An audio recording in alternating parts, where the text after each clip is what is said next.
Good day, ladies and gentlemen, to you all. It's 6 p.m. here in Cairo, time for our news. We start our news with the headlines.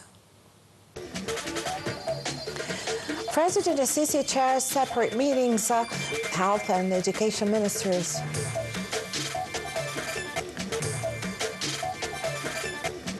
Iraqi Foreign Minister says an Egyptian-Iraqi Jordanian summit will be held on sidelines of Arab Summit on May 17th. And Israeli air attacks in Gaza killed 70 people, including 22 children.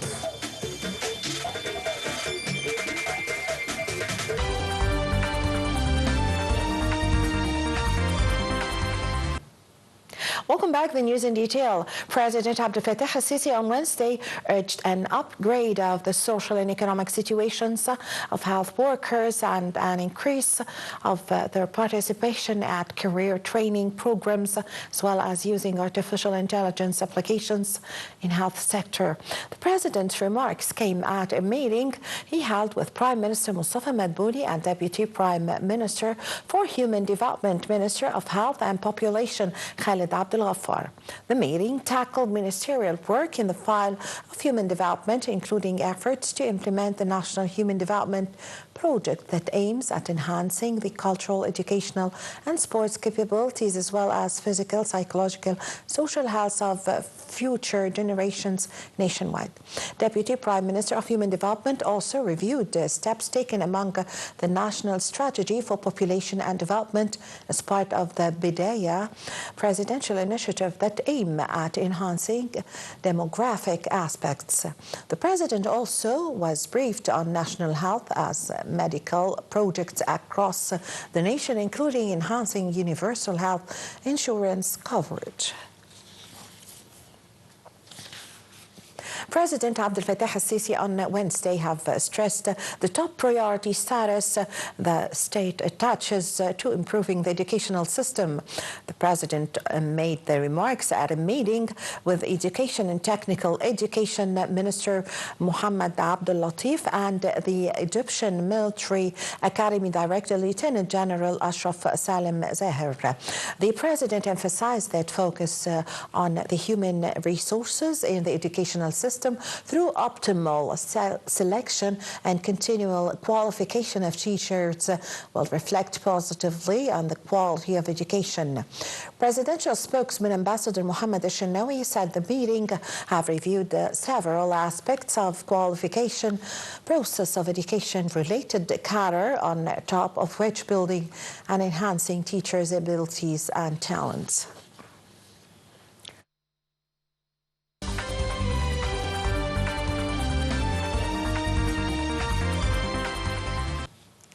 Minister of Foreign Affairs, Migration and Expatriate Affairs, Badr Abdelati, today headed for the Iraqi capital Baghdad, where he takes part in the Arab League ministerial meeting in preparation for the upcoming Arab Summit. In the preparatory meeting, participating delegations will engage into consultations on different Arab issues ahead of summit due to be hosted on the 17th of May in Baghdad. Earlier, Deputy Iraqi Prime Minister, Foreign Minister Fuad Hussein has said that a three-way summit among the leaders of Iraq, Egypt and Jordan will be held in the sidelines of the Arab Summit. The minister noted that Baghdad Summit will support the decisions made during the Cairo Extraordinary Summit on Gaza reconstruction and will discuss essential issues and challenges pertaining to the Arab national security. Hussein pointed out that Baghdad will also be hosting the 5th Arab Social, Economic and Developmental Summit with sustainable development, economic integration and infrastructure projects in focus. U.S. President Donald Trump on Wednesday met with Qatar's Emir Sheikh Tamim bin Hamad al-Thani upon arrival in Qatar on the second leg of his first Gulf tour.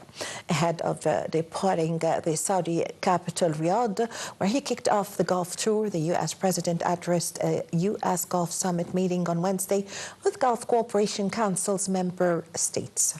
Trump began a four-day visit to the Gulf region on Tuesday, focusing more on economic deals than pressing regional security matters. Trump will be in the United Arab Emirates on Thursday.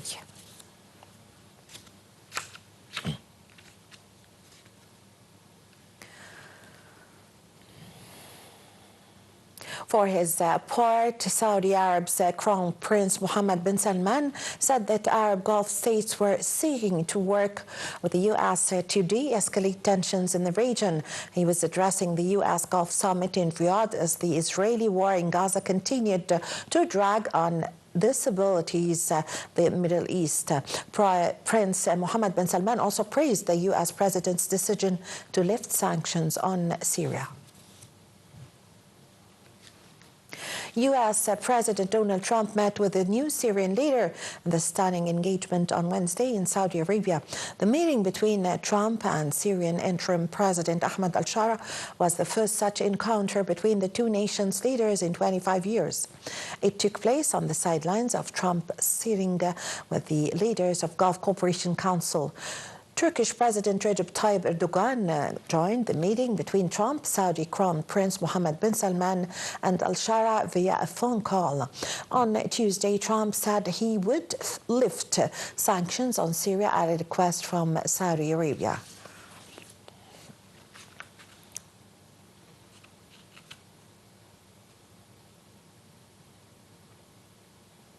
Egypt welcomed on Tuesday U.S. President Donald Trump's remarks during his speech in Saudi Arabia, in which he stressed on the Palestinians' right to a better future. Egypt's foreign ministry said in a statement that Cairo hopes that Trump's Gulf tour, as well as the releasing of U.S.-Israeli soldier Aidan Alexander, lead to progress in the Gaza ceasefire talks. Egypt has stressed the importance of supporting mediation efforts by Cairo, Doha and Washington with the aim of achieving ceasefire in Gaza and resuming entry of humanitarian aid to the Strip. The statement added that Egypt hopes that Trump's efforts lead to regional peace and stability. Israeli air attacks against northern and southern parts of Gaza Strip on Wednesday killed at least 70 people, including almost 2 killed in strikes around Jabalia in northern Gaza alone. The bloody Israeli attacks come despite the relief. The Foreign Ministry said Egypt is following up with grave concern ongoing developments in neighboring Libya and clashes in Tripoli, warning that these incidents could lead to an open escalation that endangers fellow Arab. Libyan people, a statement called on Egyptian nationals in Libya to be on high alert, to remain at their houses and to keep in close contact with the Egyptian embassy in Tripoli till peace prevails and stability is restored. Egypt also called on all Libyan parties to place national interests above all considerations and also to put an end to ongoing escalation in order to maintain Libyan state resources.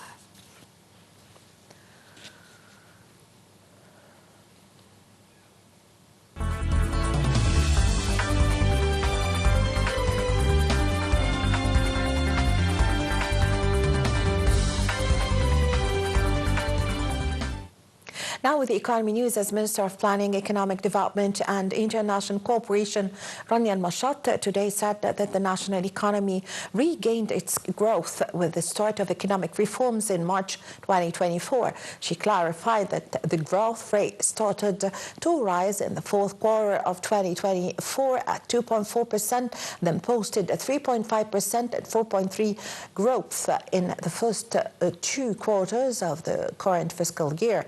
Minister Minister made these remarks in the meeting with the mission of the International Monetary Fund, where she reviewed growth indicators for the Egyptian wholesale economy, the progress of the National Structural Reform Program, as well as means of providing foreign funds to shrink the financing gap needed for the development in Egypt.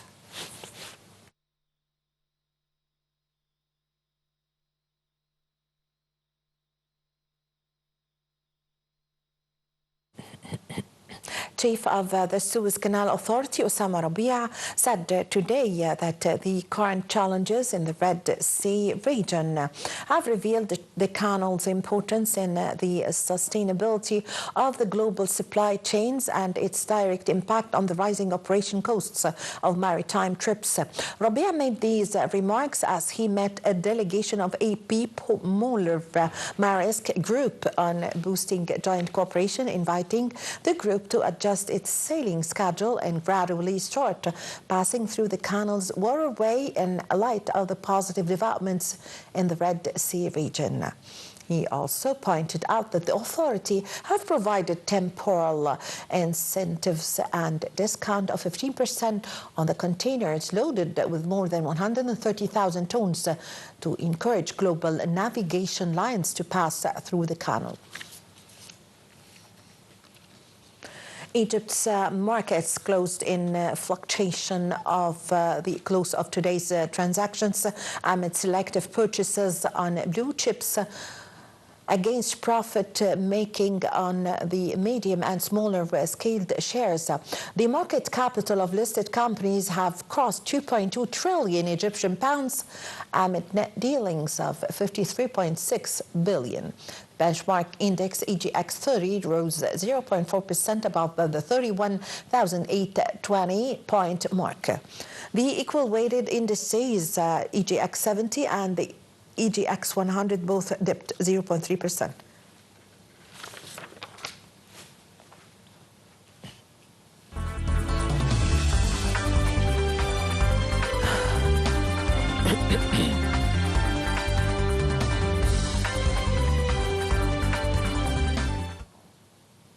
Now with the sports news, as the defending champions Al-Ahli have cemented their leading position on the Egyptian Premier League standings after a 1-0 win.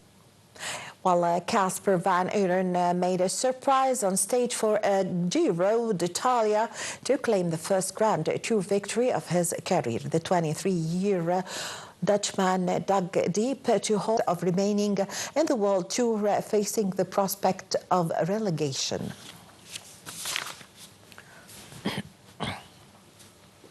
Well, ladies and gentlemen, with this, we come to the end of our news. My name is Amal Mukhtar. Thank you for watching.